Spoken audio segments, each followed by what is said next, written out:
Hello বন্ধুরা, জয়গুরু Das kitchen ব্লগে তোমাদেরকে স্বাগত।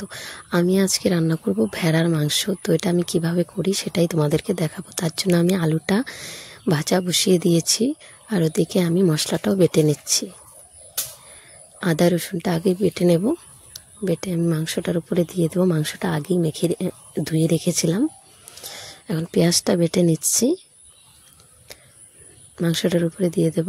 3টে রসুন দিয়েছি গোটা। এখন লঙ্কাটা বেটে নিচ্ছি, দিয়ে এখন লবণ হলুদ আর গোটা কয়েকটা রসুন দিয়ে ভালো করে তেল দিয়ে মেখে নেব মাংসটাকে।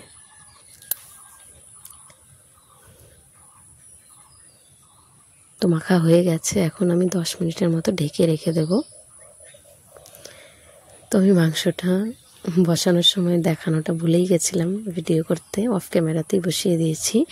তো এখানে আমি 2টো শুকনো লঙ্কা, গোটা জিরে, পেঁয়াজ দিয়ে সম্বাসটা দিয়েছি, দিয়ে বসিয়েছি। এখন আমি ঢাকা দিয়ে দেব। ঢাকাটা দিয়ে 10 মিনিট রেখে ঢাকাটা খুলে দিয়েছি। এখন আমি এটাকে ভালো করে এখানে কষিয়ে নেব। তো কষানোটা আমার হয়ে গেছে, দেখতেই পাচ্ছ হাফ সেদ্ধ হয়েছে। এখানে আমি এখন এটা প্রেসারে দিয়ে দেব।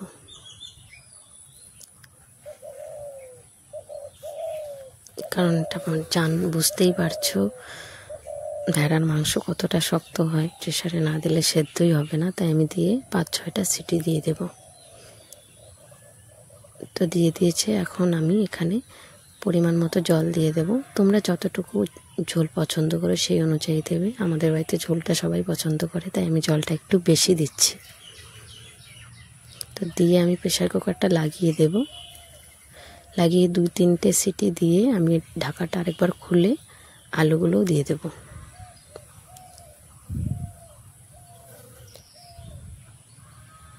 আলুগুলো দিয়ে আবার ঢেকে আর 2-3টে সিটি দিয়ে দেব।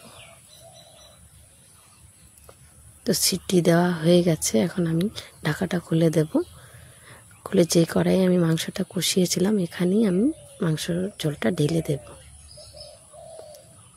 যেহেতু ওখানে তেল মশলা অনেক লেগে আছে, তাই ওখানে ঢেলে আর একটু ভালো করে জাল করে নেব।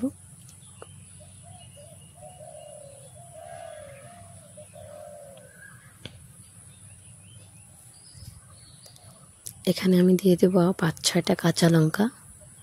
কাঁচা লঙ্কা দিয়ে একটু নেড়ে চেড়ে আমি দিয়ে দেবো গরম মশলা গুঁড়ো। গরম মশলা গুঁড়োটা দিয়ে আর একটু নেড়ে চেড়ে জালটা নিভিয়ে দেব। তো জালটা নিভিয়ে দিয়েছি। এখন আমি মাংসর তরকারিটা নামিয়ে নেব। তো নামিয়ে নিচ্ছি। এখন আমি ওকে খেতে দিচ্ছি, ও খেয়ে বলবে কেমন হয়েছে।